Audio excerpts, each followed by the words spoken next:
Boa noite, amada igreja. Sejam todos muito bem-vindos a mais uma quarta-feira. Você está na Igreja Batista do Bom Retiro, a igreja que existe para abençoar a sua vida. E hoje, nós, nessa quarta-feira agora, vamos ter uma palavra poderosa para o seu coração. Vamos orar?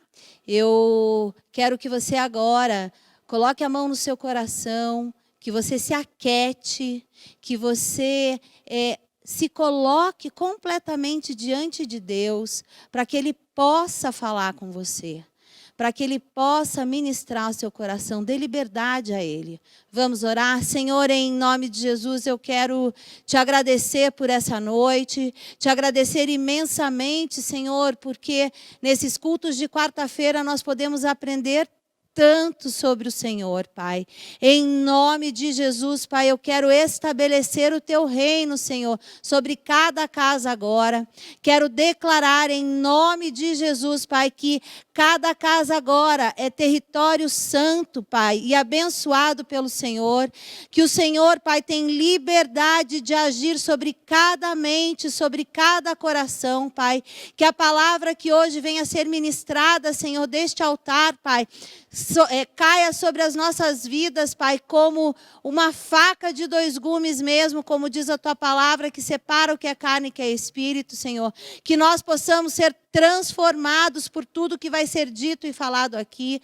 Que nós possamos, Pai, sair daqui diferentes, Senhor. Sair desse momento de culto diferentes, Pai, de como entramos, Pai. Que a Tua palavra, Senhor, possa trazer, Pai, salvação, libertação, cura, restauração para as nossas vidas na noite de hoje, Pai. E muito obrigada, Pai. Muito obrigada por cada lar, por cada pessoa que agora, Senhor, se conecta a nós, Pai, para ouvir, Pai, aquilo que o Senhor tem para nós, para este tempo. Muito obrigada, Senhor, em nome de Jesus. Amém. Boa noite, família abençoada. Boa noite, família IBBR. Você que nos assiste aí pelo canal do YouTube da Igreja Batista do Bom Retiro. Como foi falado aqui, nós existimos para abençoar a tua vida.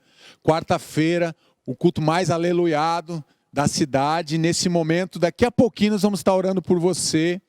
Nós vamos orar pela tua família, nós vamos orar pelas tuas causas impossíveis, nós vamos orar realmente pela tua vida financeira, nós vamos entregar o nosso jejum nessa quarta-feira e nós vamos fazer todo esse processo realmente de oração, de clamor, de invocação do nome do Senhor. Mas eu gostaria de ler um texto para você que fala sobre jejum e a importância do jejum nesse momento de dedicação, que nós vamos dedicar também os nossos dízimos e as nossas ofertas, nós vamos também entregar o nosso jejum. Olha o que diz a palavra de Deus lá em Joel, capítulo 2, verso 12. Agora, porém, declara o Senhor, voltem-se para mim de todo o coração, com jejum, lamento e pranto. Volte-se para mim de todo o coração. O jejum é algo que nós abrimos mão de coisas que nós gostamos, como o pastor mesmo o Lobo falou, de muitas vezes até de alimentação, que é uma coisa que pega para a gente. Então a gente abre mão de algo porque a gente quer sacrificar em prol de Deus, ou seja, eu quero me aproximar de Deus, eu quero ouvir a voz de Deus. Então eu corto da minha vida por um determinado tempo, que é o jejum, eu corto aquilo que me traz prazer, aquilo que realmente às vezes pega no meu coração. Isso é jejum, é sacrificar e entregar para Deus algo que realmente Deus possa ouvir no céu. E que Deus possa descer na terra. Que Deus possa se revelar na nossa vida. E nós vamos fazer isso daqui a pouquinho, nós vamos orar, mas eu queria também te convidar. Eu quero colocar aqui, você entra no site da igreja, no www.ibbr.org.br. Lá você vai ver tudo que acontece na nossa igreja, toda a programação, tudo que está acontecendo, todos os eventos, toda a programação do mês. Lá você vai ter também o Contribua, você pode clicar lá. Você vai ter a opção de contribuir pelo site. Você pode também, tem a opção aqui do QR Code, aqui à minha esquerda, você tem, é só clicar com o teu celular e aparecer, ele vai te direcionar também para o site da igreja. Você pode fazer via aplicativo da igreja, você pode fazer por transferência. por depósito, por débito, você pode fazer com cartão de crédito, você pode fazer por boleto. E eu queria te explicar rapidamente. Saiba como ofertar pelo aplicativo. Então, abaixe o aplicativo da IBBR aí no teu celular. Ali, depois de baixar, o primeiro passo. Então, é você entrar e clicar em Contribua. Ele vai abrir ali, você vai colocar o segundo passo, dízimo ou oferta. Você vai colocar o que você quer, o valor. O terceiro passo é o valor, então você vai clicar ali no valor que você está destinando de dízimo e de oferta. O quarto passo, então, é pagar, você vai lá do lado direito. O quinto é preencher os teus dados, você precisa preencher ali os teus dados. O sexto passo, então, é clicar lá no teu lado direito do teu celular em próximo. O sétimo, novamente, em próximo. Aí vai abrir cartão de crédito, boleto, que é o oitavo passo, a forma que você vai pagar. Depois que você clicou, ele vai... No teu cartão de crédito, você pode colocar diretamente 12 vezes. Ele vai, cada mês, naquele dia, ele vai debitar aquele valor que você colocou, então ele é recorrente, ele não vai prender o teu limite. Pastor, mas eu vou ficar com o meu limite 1 ano. Não, é recorrente, todo mês ele vai debitar aquele valor que você colocou. Essas são as formas que você tem de contribuir. Não deixe de contribuir, não deixe de participar dessa obra que Deus está fazendo aqui neste lugar. Tenha um coração generoso, sacrifique ao Senhor e sacrifique também, entregue teu jejum. Nós oramos na segunda-feira. Nós oramos pelos nossos filhos. Na terça-feira, nós oramos pelos nossos cônjuges. E na quarta-feira, hoje, nós oramos pela nossa vida profissional e financeira. E agora nós vamos entregar esse jejum. Que Deus tenha falado profundamente ao teu coração através desse jejum. Que Deus transforme a tua vida e transforme a tua família. E para nós orarmos, eu quero convidar aqui 2 amigão meus, o pastor Paulo e o Cadu, que é seminarista da igreja. Eles vão estar me ajudando nesse momento e nós vamos orar.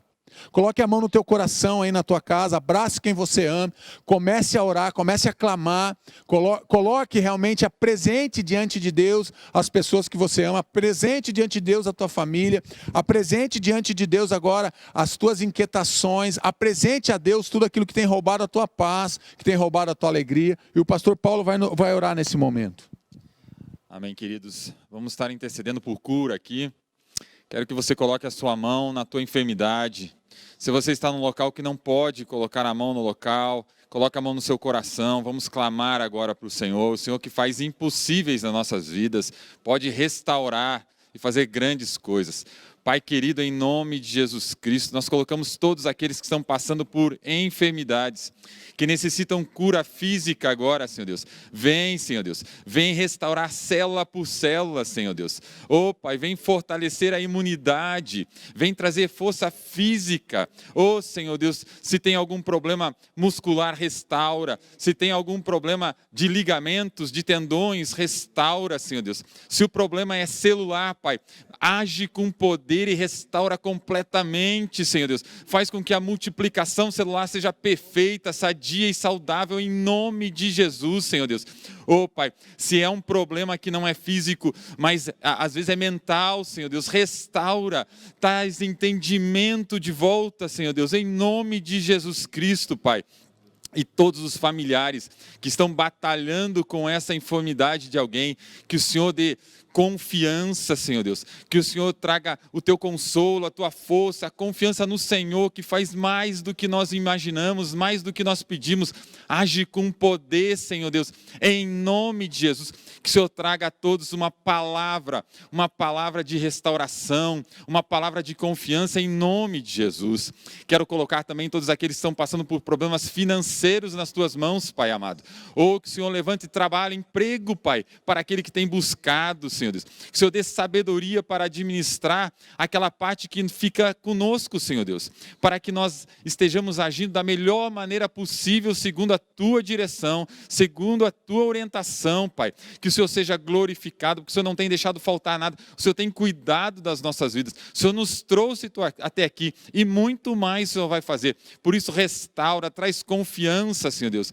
Em nome de Jesus, nesse tempo de pandemia, de coisas novas, Senhor Deus. Que o Senhor dê àqueles que estão precisando sabedoria para fazer coisas novas, para fazer e trabalhar de uma maneira diferente, para que o sustento venha do Senhor, em nome de Jesus que oramos.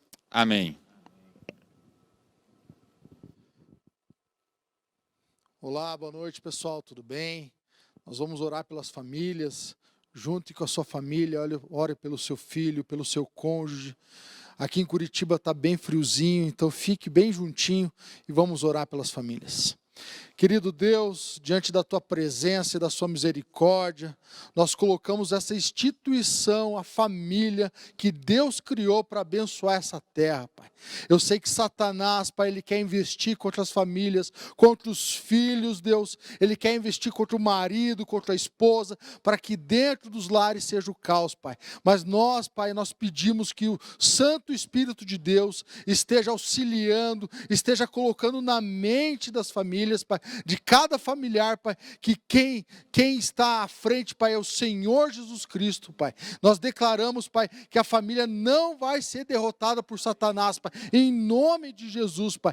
Todo inimigo, toda ação demoníaca que caia por terra, porque o solo onde vocês estão pisando é um solo sagrado, em nome de Jesus, Pai. Nós queremos colocar diante do Senhor, Pai, os filhos, Pai, com quem os filhos têm contato, Pai. Nós queremos colocar os maridos em seus trabalhos, com quem eles têm contato, que não sejam tentados por Satanás, Pai.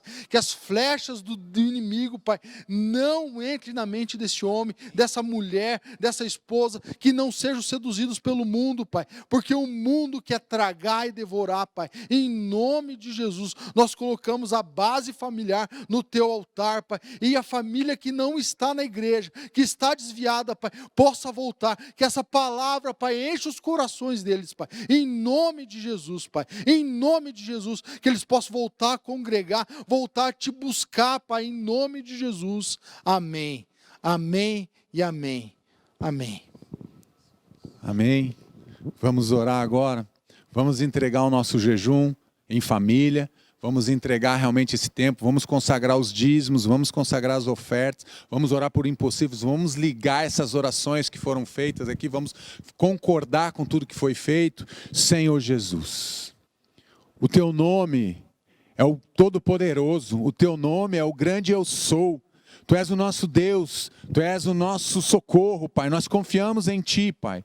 E agora na autoridade do nome que é sobre todo nome, Cristo Jesus, o nosso Senhor, o nosso Salvador, Pai. Nós queremos agora entregar diante do Senhor, Pai, o nosso jejum que nós celebramos em família nesses 3 dias, Pai. Nós entregamos agora diante do Senhor. Muito mais que um jejum, nós entregamos o nosso coração, Senhor. Nós entregamos a nossa vida, nós entregamos a nossa história. Em nome de Jesus nós decidimos como famílias, Pai, viver o sobrenatural do Senhor, Pai, dentro da nossa casa, dentro da nossa história. Então, Pai, sopra agora, Espírito Santo de Deus, vida em cada coração nesse momento, Pai. Sopra nesses lares, Pai, em nome de Jesus, que haja um mover, Senhor, do sobrenatural do Teu Espírito Santo, que o coração do Pai se volte para o Filho, o coração do Filho se volte para os pais nessa noite. Em nome de Jesus, nós consagramos a Ti, Senhor. Também consagramos ao Senhor os dízimos e ofertas, Pai. Muito obrigado pela fidelidade do Teu povo, Senhor. O Teu povo tem sido fiel, tem tido um coração generoso, Senhor, para Te ofertar. Então, que o Teu Espírito Santo possa suprir todas as necessidades agora, físicas, emocionais e materiais do Teu povo. Não vai faltar nada para os Teus filhos, não vai faltar nada para os Teus filhos, em nome de Jesus. Pai, toca agora em cada coração, Senhor, nas suas casas, Pai, em nome de Jesus. Nós abençoamos esse tempo, nós oramos agora por causas impossíveis, Deus. Aquilo que é impossível para nós é possível ao Senhor, porque não há nada é impossível ao Senhor, porque Tu és um Deus todo-poderoso, Criador dos céus e da terra. Pai, nós concordamos agora e ligamos essa oração. Diga aí na tua casa: Senhor Jesus, eu concordo com todas as palavras que foram liberadas desse altar sobre a minha vida, sobre a minha casa e sobre a minha família. Eu recebo agora em nome de Jesus todas essas bênçãos que o Senhor tem para a minha vida, Pai. Encha agora o meu coração de fé, encha agora o meu coração de esperança, encha agora o meu coração de amor e enche o meu coração de obediência dentro da Tua palavra, Pai. Eu abençoo cada vida, eu abençoo essas famílias e eu concordo, e nós ligamos aqui na terra, e aquilo que é ligado na terra é ligado no céu, e está acontecendo agora, e o milagre do Senhor está chegando na vida daqueles que precisam da intervenção do Senhor, do sobrenatural do Senhor na vida dos Teus filhos, em nome de Jesus, amém e amém. Deus abençoe você. Dá um like nessa mensagem, compartilha essa mensagem realmente da Igreja Batista do Bom Retiro. Se assente agora aqui, aí no teu lugar, tome o teu lugar aí na tua casa e vamos para a palavra poderosa de Deus. E eu quero convidar o pastor Lobo. Ele vai estar ministrando essa palavra de Deus para a nossa vida nessa noite. Amém?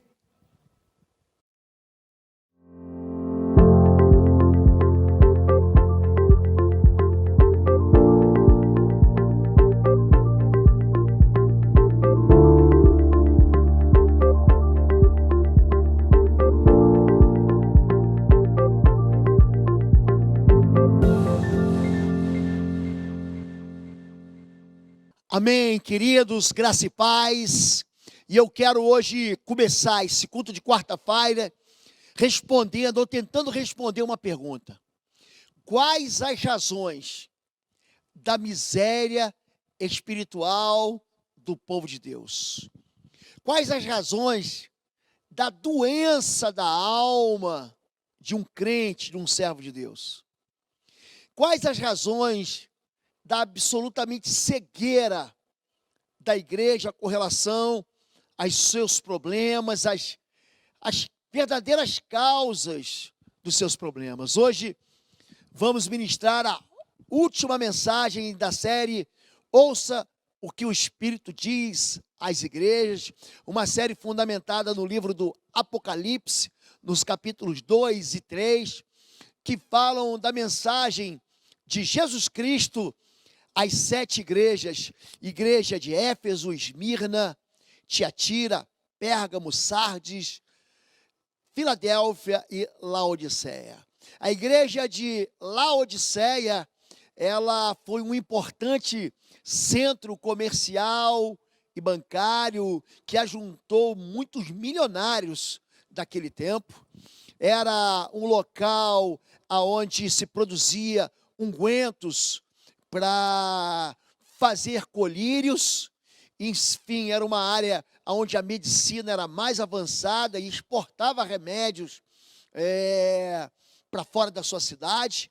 Era também uma produtora de lã e fazia roupas que eram conhecidas em todo o mundo. Essa é a cidade de Laodiceia, uma igreja que decepcionou o Senhor, uma igreja que não recebeu nenhum só elogio do Senhor, uma igreja que não teve nenhum problema com falsos profetas, como as igrejas anteriores, com perseguições políticas e de governos, uma igreja que foi rica, uma igreja que teve tudo autossuficiente, mas uma igreja que acabou causando náuseas a ponto de Deus dizer: eu estou a ponto de vomitar você da minha boca. O vômito é o anúncio de que algo estragado está dentro da gente, está dentro do ser humano. Quando você vomita, você coloca para fora aquilo que é podre, aquilo que não presta, aquilo que o teu organismo rejeita.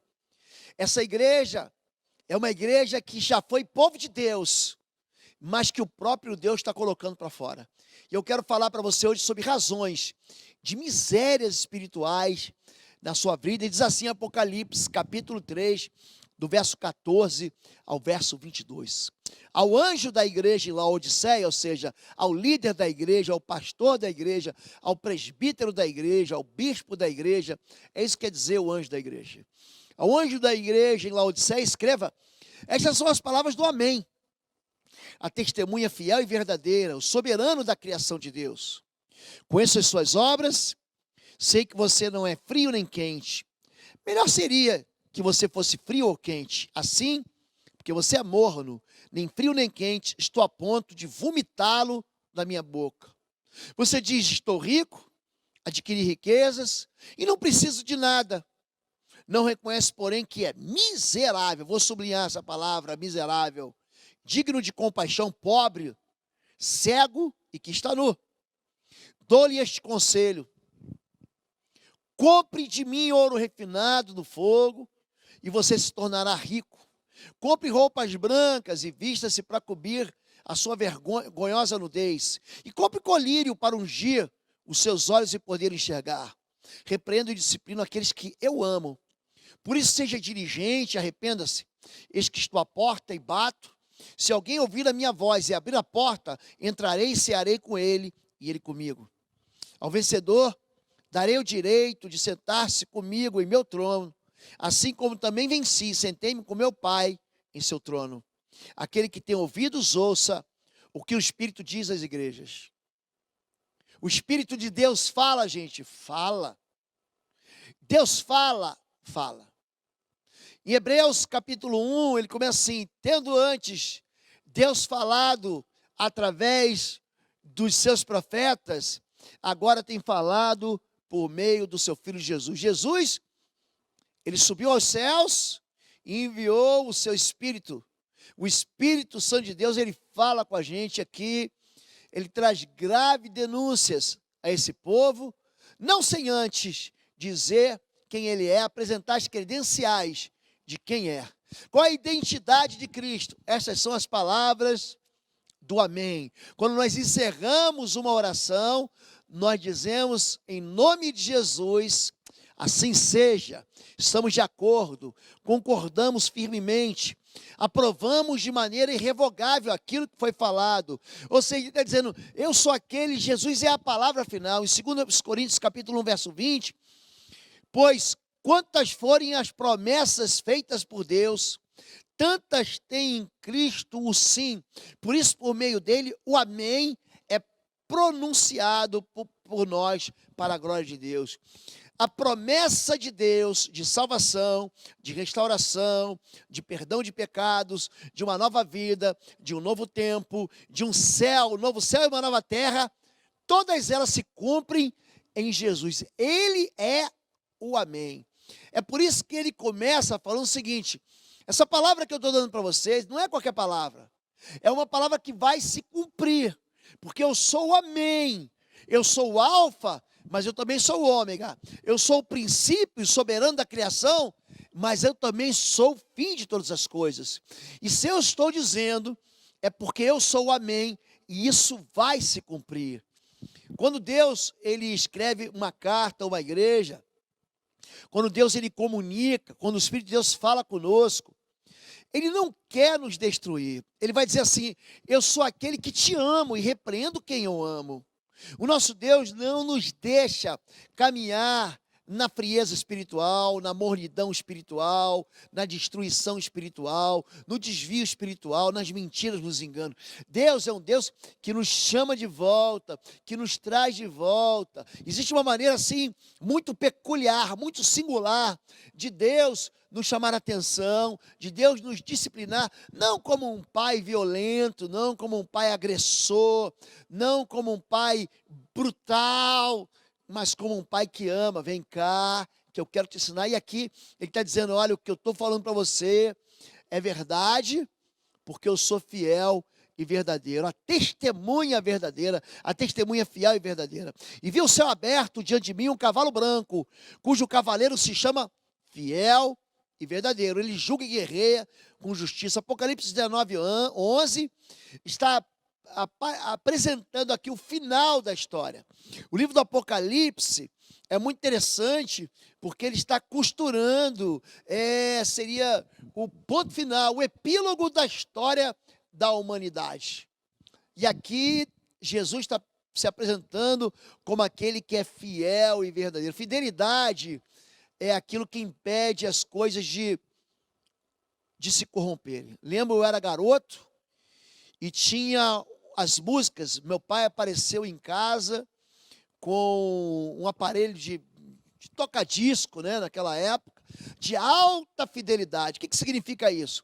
Significa que aquilo que tinha sido gravado no estúdio de música, ele era fielmente aquilo que aparecia ou que vinha naquele toca-disco. Alta fidelidade. O que Jesus é? É incorruptível. Ele é fiel e verdadeiro. Você pode confiar nele, porque a palavra dele não será revogada. Deus, ele não vai mudar de ideia. Por isso que a Bíblia diz que nele não há mudança, nem sombra de variação. Jesus diz em João capítulo 8, verso 18, eu testemunho acerca de mim mesmo. A minha outra testemunha é o Pai que me enviou. Tanto João 8 quanto João capítulo 5 são discussões que Jesus está tendo com os fariseus, e ele está testemunhando a respeito daquele que viu o Pai, vê o Pai e ouve o Pai. E ele fala: eu testemunho daquilo que eu vejo, do Pai que eu conheço, não é o Pai de vocês. Ele vai dizer em João 8,44, vocês têm por pai ao diabo, e vocês querem fazer o desejo do vosso pai, mas eu te falo a verdade, eu sou testemunha fiel, e vocês não querem me ouvir. Então, Jesus, ele tem o testemunho da verdade, ou seja, pensa uma testemunha num tribunal, que aquilo que ele vai dizer é fiel e é inquebrável. Em terceiro lugar, ele se apresenta como soberano da criação. Aquele que estava no princípio, em João capítulo 1, verso 1, diz: no princípio era o verbo, era a palavra de Deus, estava lá no início. O verbo estava com Deus, o verbo era Deus. O mundo foi feito pelo verbo, e sem o verbo, nada do que foi feito se fez. Esse verbo, é interessante, Jesus era a própria palavra que sai da boca de Deus, é o cumprimento da verdade. Ele, Colossenses 1, 15, 16, é a imagem do Deus invisível, o primogênito de toda a criação, pois nele foram criadas todas as coisas nos céus e na terra, as visíveis e as invisíveis, sejam tronos ou soberanias, poderes ou autoridades, todas as coisas foram criadas por ele e para ele. Porque aquilo que você vê, aquilo que você enxerga, foi feito por ele, os céus e a terra. E Deus disse: haja luz, e houve luz. E Deus disse: haja separação entre águas e águas, e fez surgir o firmamento e a porção seca. E Deus, ele vai dando forma à terra. Só que depois ele também coloca vida, e vem aquilo que é verde, aquilo que a natureza propõe, através das suas plantas, através das suas árvores, das árvores frutíferas e das árvores que dão semente de frutas. Deus fez as aves do céu, Deus fez os peixes no mar, Deus fez os animais, Deus fez o homem. Isso tudo você consegue enxergar.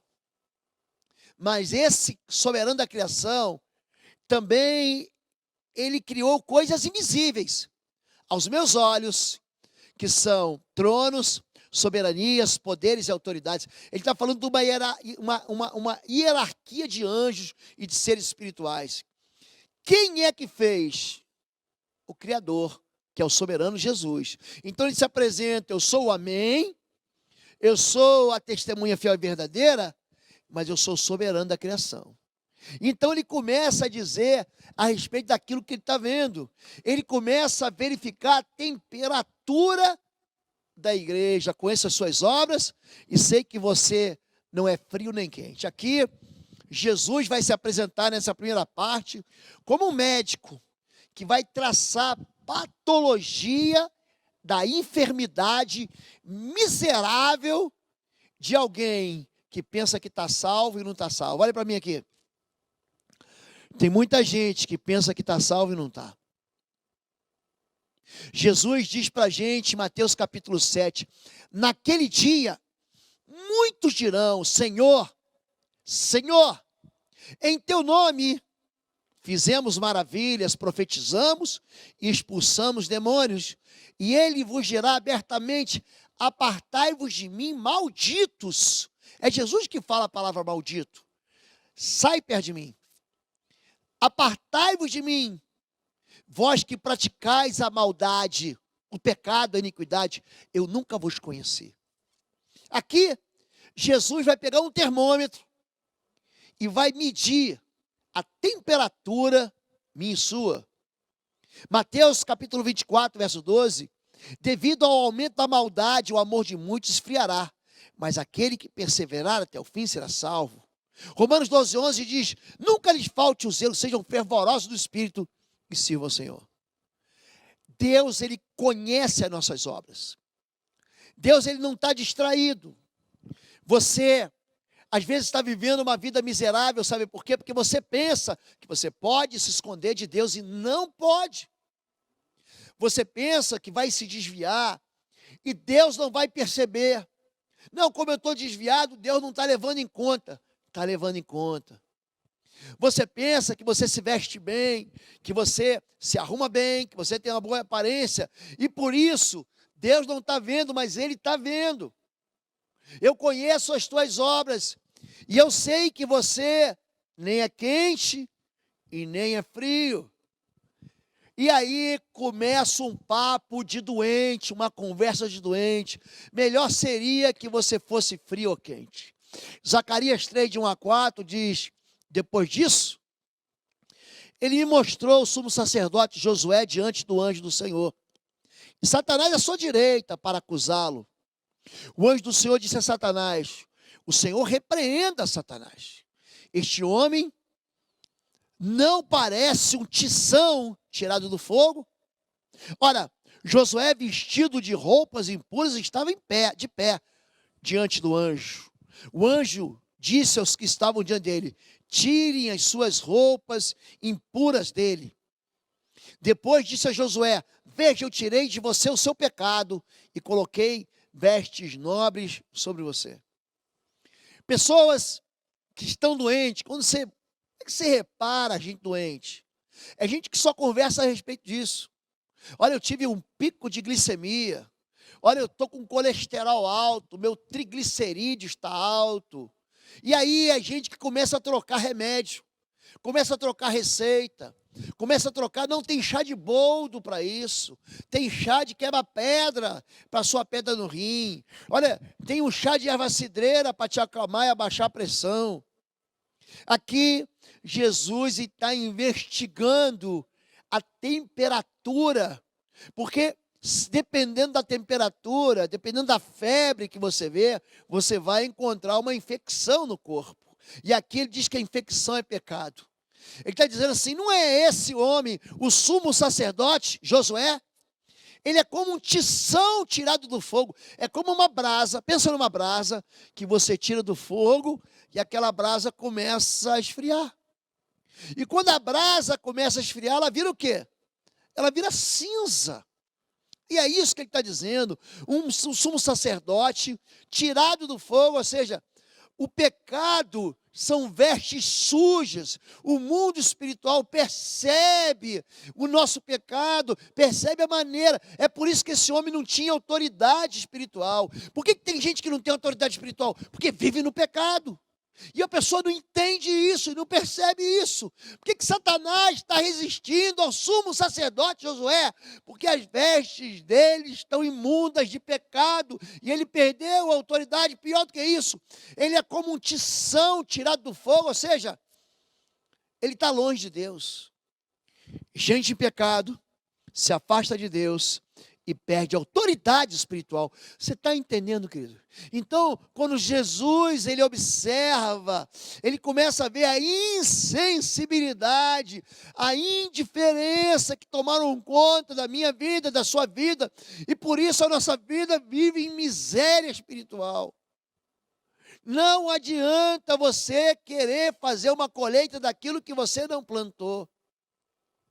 Para você colher benefício, você vai ter que semear a bênção. Então tem muita gente que pensa que o evangelho, que a igreja é lugar de mágica. Não é. Igreja é lugar de milagre. Só que o milagre depende da semeadura. E tem muita gente querendo milagre sem semear. Quer milagre sem fé. Quer milagre sem buscar a Deus. Quer milagre com a fé do pastor. Ele não quer mudar a história dele. Jesus, ele diz: melhor seria que fosse quente. Há uma vocação em Levítico 6, de 12 a 13, a que a gente seja um altar. Mantenha-se aceso o fogo no altar. Não deve ser apagado. Toda manhã o sacerdote acrescentará lenha, arrumará o holocausto sob fogo e queimará sobre ele a gordura das ofertas de comunhão. Mantenha-se o fogo continuamente aceso no altar, não deve ser apagado. O fogo deve receber, para que você tenha fogo, você precisa ter combustível e comburente. O fogo não é só calor, porque o calor tem que ter algo para pegar fogo. É por isso que primeira carta de Paulo aos Tessalonicenses, capítulo 5, Deus diz: não extingais o Espírito Santo, não apague. Como é que se apaga o Espírito Santo? Se afastando do fogo de Deus. Por que tem gente que pega fogo, incendeia uma igreja, incendeia uma família, incendeia uma cidade? Porque o coração dele é cheio de Deus. E aonde ele passa, as pessoas sabem que tem Deus ali. Agora tem outras pessoas que são frias, mornas, vão gelando. E o que ele está dizendo é o seguinte, que é necessário que todo dia colocar lenha nessa fogueira, todo dia. Não adianta, você não vive de ontem. Você não vive do milagre que Deus fez ontem na sua vida. Tem gente que vive de um milagre só. Tem gente que vive de uma experiência só. Ah, pastor, quando eu tinha 18 anos, quando eu tinha 20 anos, Deus fez um milagre. Eu queria casar com uma moça bonita, eu feio, e casei. Eu queria lá passar num concurso, eu passei. Eu queria lá comprar um apartamento, eu não tinha dinheiro e foi um milagre. Querido, Deus quer fazer milagre na tua vida todo dia. Então para com essa conversa de doente, de ficar no passado. É tempo de você colher novas vitórias. Você deve ser grato. Mas você não pode ficar satisfeito, achando que não, Deus já me deu o que eu tinha que ter. Existe algo que faz Deus vomitar, existe. Assim, porque você é morno, nem frio ou quente, nem quente, estou a ponto de vomitar da minha boca. Todas as vezes que você come algo estragado, todas as vezes que você come algo que te faz mal, o teu organismo faz você jogar fora aquilo que não presta. 1 Reis, capítulo 18, 21, Elias dirigiu-se ao povo e disse: até quando vocês vão oscilar entre duas opiniões? Se o Senhor é Deus, siga-nos, mas se Baal é Deus, siga-nos. O povo, porém, nada respondeu. Sabe o que é um homem morno? Morno é aquele que não se posiciona. É aquele que às vezes está na igreja cantando, louvando, vibrando, adorando. Aí daqui a pouco ele some e fica 3 meses fora da igreja. Aí ele some, aí volta de novo. Aí quando você liga para ele, depois de 3 meses, fala: você não me ligou, mas você também não me ligou. É gente que se afasta da igreja e acha que todo mundo tem que buscar ele. Mas ele não te dá o sinal de vida: pastor, vem cá, pastor, me ajuda, pastor, me socorre. Aí quando a gente vai socorrer ele, cadê ele? Some. Gente que oscila entre o quente e o frio. É gente que fica em cima do muro. Até quando você vai cochear entre dois pensamentos? Até quando você vai oscilar? Ou você vai ser de Deus, ou você vai ser do diabo. Ou você vai ser servo, ou você vai ser filho de Deus, ou você vai ser um desviado. O morno é o quê? É o resultado da mistura entre o crente e o não crente, entre aquilo que vive na inconstância. Esse diagnóstico dessa enfermidade, dessa doença, é chamada de patologia. Ela tem uma razão. Ele diz assim: você diz, presta atenção, Deus não dá nenhum elogio. Essa é a única igreja que não recebe nenhum elogio. O único elogio que ela recebe é dela mesma. Ah, estou rico, adquiri riquezas, não preciso de nada. Quer ver que coisa interessante? No ano 60, depois de Cristo, houve um grande terremoto naquela região das 7 igrejas. Ali hoje é Turquia. E esse terremoto destruiu as cidades. Então, o governo na época, Roma, ele vai restaurar as cidades. Laodiceia não, eles se restauram sozinhos, porque eles são ricos. Eles mesmos se auto-recuperam, se auto-restauram. Você não precisa de nada, eu não preciso de Deus. Eu não preciso da bênção de Deus, eu não preciso orar. Eu já tenho tudo, Deus já me deu tudo. Gente, a pior coisa que tem é a autossuficiência, porque isso vem do inferno. Quando Satanás ele joga o manto do orgulho sobre a gente pensa que a gente não precisa mais de Deus, e aí você não ora, você não lê a palavra, você não jejua, você não se importa, e aí que entra a miséria espiritual. Eu já falei aqui, essa cidade era um centro bancário e financeiro, uma das cidades mais ricas do mundo daquele tempo, Laodiceia.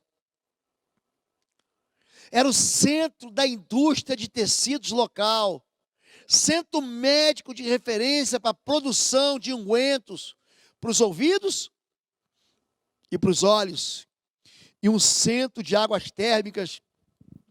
As águas quentes de Hierápolis ficavam do ladinho ali. Eram terapêuticas, eram águas termais. E a cidade de Colossos, que era outra cidade do lado, oferecia água fria e gelada. Só que quem estava no meio? Uma cidade morna, que não tinha nenhuma perseguição. Uma igreja assim que não tinha nenhuma dificuldade, não faltava dinheiro. Vamos fazer uma obra, vamos crescer, não precisa de dinheiro, a gente já tem dinheiro. É uma igreja que não tinha falsa doutrina. É uma igreja que não tinha perseguição política. É assim, é que nem gente que está tudo bem, eu não preciso ir na igreja. Está tudo bem, eu não preciso mais orar. Porque tem gente que só ora quando a desgraça vem na vida dele. Então, quando Deus traça o diagnóstico, ele me vem com apresenta 5 sintomas dessa patologia crônica. A primeira, carência de imunidade. Você diz, estou rico, adquiri riquezas e não preciso de nada. Ou seja, orgulho, arrogância do seu coração o tem enganado. Você que vive nas cavidades das rochas e constrói a sua morada no alto dos montes, que diz a você mesmo, quem pode me derrubar? Gente, eu vou dizer quem pode te derrubar, Deus. A Bíblia diz para a gente em Provérbios 16, a soberba precede a ruína. O livro do profeta Abacuque diz, você que construiu a tua casa no alto monte, você vai cair. Haverá repentina destruição. Haverá repentina desgraça. A autoconfiança e o orgulho da cidade são absolutamente falsos. Olhe para mim. Vida boa não é sinal de aprovação de Deus. A vida boa não significa que Deus está feliz com você, não, querido. O povo de Israel andou no deserto 40 anos vendo milagres. Choveu pão do céu todo dia. Deus mandava a água sair da rocha para matar a sede do povo. Deus fazia com que codornizes viessem e caíssem no acampamento dos judeus. Daqueles 2 milhões de pessoas que saíram do Egito, só 2 pessoas. Daquelas 2 milhões de pessoas que viram milagres todos os dias, só 2 pessoas entraram na terra da promessa. Então, preste atenção. Vida boa não é sinal da aprovação de Deus. Então, você está pensando que você está imune aos problemas? Não está não, gente. O primeiro problema é que você é carente de imunidade. Segundo lugar, a ausência da realidade. Sabe gente que vive no mundo da lua? Sabe que gente que vive no mundo da fantasia, lá no castelo da Disneylândia? É isso. Você não reconhece, porém, que é miserável, digno de compaixão e pobre. Jesus lhe respondeu, não são os que têm saúde, são de médico, mas sim os doentes. Não vim chamar justos, mas pecadores ao arrependimento. Sabe qual é o pior doente? É aquele doente que acha que não está doente. Está todo mundo vendo que a vida dele está em frangalhos. Está todo mundo percebendo que a vida dele está um sofrimento. Está todo mundo olhando para ele e está enxergando que a vida dele está torta, que o casamento está desabando, que os filhos estão perdidos e ele não se toca, e ele não se manca. Por quê? Porque ele vive no mundo da fantasia. Ele não vive na realidade. E Deus fala, você não percebe. A percepção é a sensibilidade que eu e você temos para olhar aquilo que está dentro dos nossos olhos e discernir que a gente tem que mudar de vida, mas ele não percebe. Sabe por quê?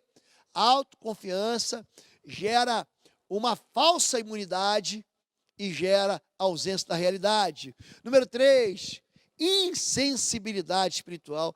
Não reconhece, porém, que é cego. Já viu gente cega? Esses dias, eu estava bem próximo de casa, eu moro em frente a uma avenida assim, bem movimentada, e tinha um senhor querendo atravessar a rua. Eu fui caminhando até o banco, fui pagar uma conta, eu já não lembro o que eu fui fazer lá. E quando eu saí, tinha um senhor atravessando fora da faixa de pedestre.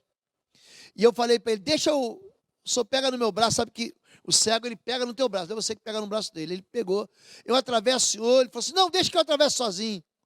E aqui em Curitiba, gente, tem uma rua que passa um ônibus chamado biarticulado.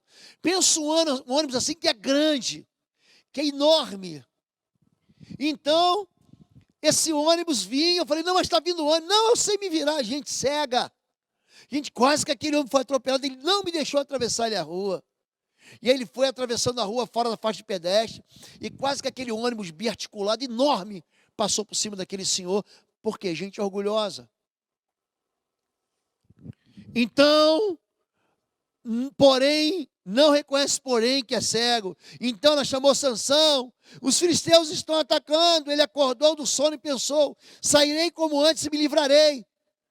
Mas não sabia que o Senhor o tinha deixado. É gente que está dentro da igreja, que nem percebe que está longe de Deus. É gente que está dentro da igreja, que nem percebe que está sozinho. O triste é que quando chega o dia mal, eles não têm força para vencer. É gente que não tem força para vencer quando chega o dia mal. Número 4, despido de salvação. Sabe o que é uma pessoa nua? Não reconhece, porém, que está nu. É muito interessante a ligação entre vestes espirituais e a salvação. Mateus 22, 11 a 13 diz, mas quando o rei entrou para ver os convidados, notou ali um homem que não estava usando veste nupcial. E lhe perguntou, amigo, como você entrou aqui sem veste nupcial? O homem emudeceu, então o rei disse aos que serviam, amarre-lhe as mãos e pés, e lance-no para fora nas trevas, ali haverá choro e ranger de dentes. É gente que não é salva, mas está dentro da igreja. Quando a Bíblia fala sobre arrebatamento, diz um vai ser levado, o outro vai ficar. Ele está dizendo que num abrir e piscar de olhos, a gente vai saber quem é e quem não é. Porque não vai ter confusão, não. Existe um selo de Deus na minha vida e na tua vida. O mundo espiritual sabe quem é salvo e sabe quem não é salvo. E quando Deus chamar a sua igreja, vai ser como nos dias de Ló. No dia de Ló, os anjos vieram, levaram Ló e suas filhas. O resto ficou e pegou fogo. Será? Como nos dias de Noé. O que aconteceu no dia de Noé? A arca fechou, quem estava na arca sobreviveu, quem não estava morreu.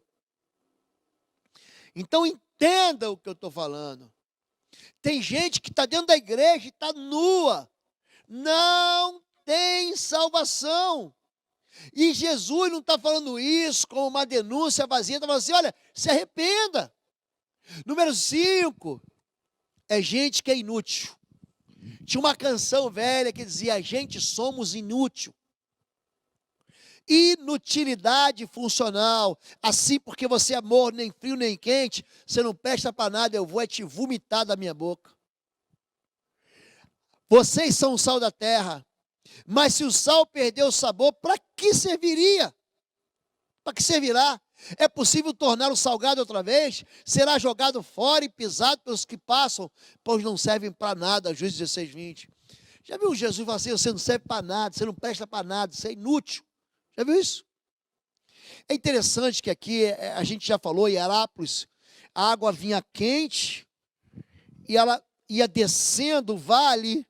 Quando passava por Laodiceia, ela estava morna e ela chegava lá em Colosso gelada. Preste atenção no que Deus está ensinando para mim e para você. Ele está ensinando sobre a gente servir para o reino de Deus. Deus tem uma vocação para mim e para você. Mas gente como o povo miserável de Laodiceia não encontra uma função dentro do corpo de Cristo. E não encontra função, não é porque não tem a função. Ele não encontra uma função porque ele nunca procura uma função. Ele não trabalha. Já viu gente que só reclama? Tem crente que só reclama. Ele vem aqui, ele vem, participa do culto, aí ele reclama porque o louvor, ele não estava do jeito que queria, como se o louvor fosse para ele, não fosse para Deus. Ele reclama porque o pastor, é gente que tem toque. Já viu gente com toque? O pastor está pregando, não, pastor, mas faltou um detalhezinho. É gente perfeccionista. Ele diz, pastor, faltou uma vírgula, o senhor errou uma crase, você não fez uma concordância correta, o senhor comeu uma palavra quando o senhor estava ministrando, mas ele não vem aqui para adorar o Senhor, não vem. Então, entenda o que eu estou te falando, quando você se torna inútil, Deus fala assim, você não serve para nada, você não vai contribuir, você não vai me alimentar, eu vou te vomitar. Agora Jesus, ele vem como médico dos médicos. Dou-lhe este conselho, compre de mim ouro refinado do fogo e você se tornará rico. O que ele está falando? Adquira valores espirituais. Ele fala, compre de mim. Aqui Jesus, olha que coisa interessante. Dou-lhe este conselho, compre de mim ouro refinado. Sabe o que Jesus está falando? Eu tenho algo para te vender. Ele aqui se apresenta como mercador de valores espirituais. Eu tenho algo, ele faz um marketing, eu tenho algo que resolve você. Eu tenho um remédio para você. Eu sou dono de uma farmácia que vai resolver, vai trazer um remédio para o seu problema. E ele diz, cuidado com a tua riqueza. Não acumulem para vocês tesouro na terra, onde a traça e a ferrugem destrói, onde os ladrões arrombam e furtam. Mas acumulem para vocês tesouro no céu, onde a traça e a ferrugem não destrói, onde os ladrões não arrombam nem furtam. O reino de Deus fala a respeito de riquezas no céu. O avarento é um miserável. E ele está achando, Jesus está falando, você está pensando que essa riqueza vai te levar para algum lugar? Não vai não. Leia a parábola do rico e do Lázaro. Veja para onde foi o rico. E veja o descanso do Lázaro. Jesus, ele também dá uma prescrição na receita de cura. Dou-lhe este aconselho. Compre roupas brancas e vista-se para cobrir a sua vergonhosa nudez. Isaías 61:10 está dizendo, acumule virtudes espirituais. É grande o meu prazer no Senhor, regozija-se a minha alma em meu Deus, pois ele me vestiu com as vestes de salvação e pôs sobre mim o manto da justiça. Qual noivo que adorna a cabeça como um sacerdote? Qual noiva que se enfeita com joias? Salvação é um revestimento que vem do Senhor, é uma roupa do Senhor. Nós somos revestidos de justiça do Senhor. Ele tirou as vestes sujas do sumo sacerdote Josué, que representava um pecado. Mas aqui, o nosso Deus é um Deus que nos veste de salvação. A salvação é um presente de Deus, que você recebe pela fé, quando você crê e faz uma aliança com Jesus Cristo. Jesus também diz, olha, você precisa de um oftalmologista. Compre colírio para ungir os seus olhos e poder enxergar. Jesus vai dizer em Mateus 23, de 25 a 26, ai de vocês, mestres da lei, fariseus hipócritas, vocês limpam o exterior do copo e do prato, mas por dentro eles ficam cheios de ganância e cobiça. Fariseu cego, limpe primeiro o interior do copo e do prato, para que o exterior também fique limpo. É gente que não consegue enxergar, que a vida interior está podre. É gente que não consegue ver, que Deus não tá recebendo a oferta, por quê? Porque ele não tem uma visão espiritual daquilo que está acontecendo na vida dele. Você está cego, vai no oftalmologista. Ai de vós, hipócritas, porque todo hipócrita, ele quer tirar o cisco do olho do irmão, mas ele não tira a trave que está no olho dele. É isso. Ele só enxerga os olhos. Ele acha que ele é perfeito, que ele é ótimo. Agora Deus está falando tudo isso, não é porque ele está zangado, não. É porque ele é pai. É um pai responsável que ama o filho. Repreendo e disciplino aqueles que eu amo. Por isso, seja diligente e arrependa-se. Hebreus 12, 7 a 8 diz: suportem as dificuldades, recebendo-as como disciplina. Escute o que Deus está falando. Suportem as dificuldades, recebendo-as como disciplina. Deus trata como filhos. Deus os trata como filhos, pois qual filho que não é disciplinado por seu pai? Se vocês não são disciplinados, e a disciplina é para todos os filhos, então vocês não são filhos legítimos, mas sim legítimos. O que ele está dizendo é o seguinte: dificuldade da minha vida, dificuldade da tua vida é disciplina do Senhor. Pastor, por que eu estou sofrendo? Pastor, por que eu estou desempregado? Pastor, por que eu estou vivendo isso? O nome disso é disciplina, presta atenção. E a disciplina vem de um pai que te ama. Ele não quer que você permaneça na vida inútil e miserável que você está vivendo. Então ele te chama e fala assim: eu vou te disciplinar, eu vou te corrigir. E a maneira de Deus disciplinar, a maneira de Deus corrigir, não é nos destruindo, é nos trazendo de volta ao arrependimento, porque Deus te ama. Deus, Ele não quer nos condenar, Ele quer nos salvar. Eis que estou à porta e bato. Se alguém ouvir a minha voz, ouça a voz e abrir a porta, entrarei e cearei com ele e ele comigo. Qual o problema dessa igreja? Essa igreja não tinha Deus. Deus ficava do lado de fora da sua vida. Preste atenção. Preste atenção. Eu estou à porta, ouça a voz. Eu estou batendo. Se você ouvir a minha voz, abra o seu coração, abra a porta. Coloque sua vida em ordem. Por quê? Porque eu entrarei junto com você, eu vou me assentar e vou restaurar a aliança. Eu vou cear com você. A ceia é o símbolo da aliança com Deus. Então, não fique achando que Deus quer me condenar, Deus quer me mandar para o inferno. Não quer. O inferno, Mateus 25, foi preparado por Satanás e seus anjos. Você só vai para o inferno se você continuar ouvindo Satanás e os anjos. É isso. Os anjos dele que são demônios. E ele encerra ao vencedor. Ao vencedor darei o direito de sentar-se comigo em meu trono, assim como eu também venci e sentei-me com meu Pai em seu trono. Aquele que tem ouvidos, ouça o que o Espírito diz às igrejas. Há um lugar onde Deus quer te levar. Há um lugar de governo. É um lugar onde Ele quer compartilhar a autoridade dEle com você.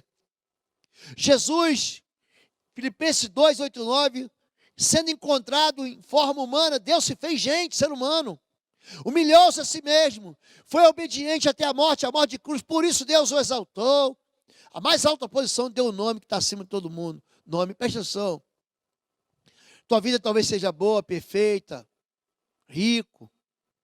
Você tem uma boa aparência, se veste muito bem, tem boa saúde. Se humilhe, querido, como Jesus se humilhou. Você não vai se auto-salvar, porque ninguém pode salvar. O que essa igreja está revelando para mim e para você é que tem gente dentro de nós, perto de nós, dentro da igreja, que vive vidas mesquinhas e miseráveis. São pessoas que Jesus diz que são dignas de compaixão. Tem dinheiro, mas não tem salvação. Não estão revestidos de salvação. Tem riquezas, mas não conseguem perceber a solidão. Tem uma vida que não falta nada, mas não tem Deus que é tudo. E hoje eu quero orar pela sua vida e clamar para que você seja um vencedor. Nós ministramos durante 7 semanas aqui sobre as 7 igrejas, sobre o que o Espírito diz à igreja. E hoje nós encerramos fazendo um apelo para você. Se você ouviu essa mensagem, procure as outras mensagens aqui no canal. Porque Deus, Ele quer uma igreja forte.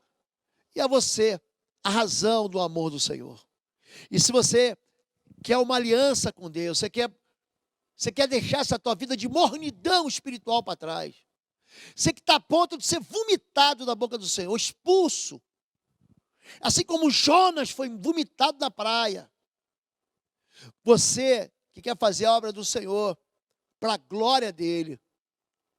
Você que quer viver uma experiência de receber Deus em sua casa, em sua vida, abrir a porta para que Deus entre e celebre uma aliança contigo, organize a tua vida. Quero orar por você agora. Coloca a mão no seu coração. Você que nos assiste de qualquer lugar do Brasil e do mundo. porque eu quero orar por você. Quero liberar a palavra de troca de vestimentos, uma palavra de unção, de óleo, de ouro refinado sobre a tua vida. Deus e Pai querido, nós te damos graças porque a tua palavra para a igreja ontem, ela é tão viva, tão contemporânea, tão atual, que elas servem para a gente hoje. Eu quero, em nome de Jesus, pedir perdão, em nome de Jesus, por todas essas vidas que têm se auto-sabotado através do seu orgulho, da sua soberba, por acharem que não precisam de ninguém, por acharem que são mais especiais, por acharem que porque são ricos, que não tem falta de nada, também não precisam de Deus. Sabemos que o Senhor é o soberano da criação, Tu és o Amém, Tu és a testemunha fiel e verdadeira. Por isso nós ouvimos o que o Teu Espírito diz hoje à igreja e ao nosso coração. Pedimos perdão, Senhor Deus, pela nossa mornidão e a nossa frieza gelada diante do Senhor, porque não reagimos diante do Senhor. Pedimos perdão, Senhor Deus da glória. Queremos do Senhor receber desse ouro fino que o Senhor tem. Queremos valores do céu e não esses valores da terra que ficam por aqui. Queremos, Senhor Deus da glória, receber do Senhor desse colírio que tira de nós as escamas para que a gente enxergue o Senhor. Queremos sim entender que cada disciplina é prova do Teu amor. Pai, em nome de Jesus, queremos ser chamados de vencedores e não de rejeitados.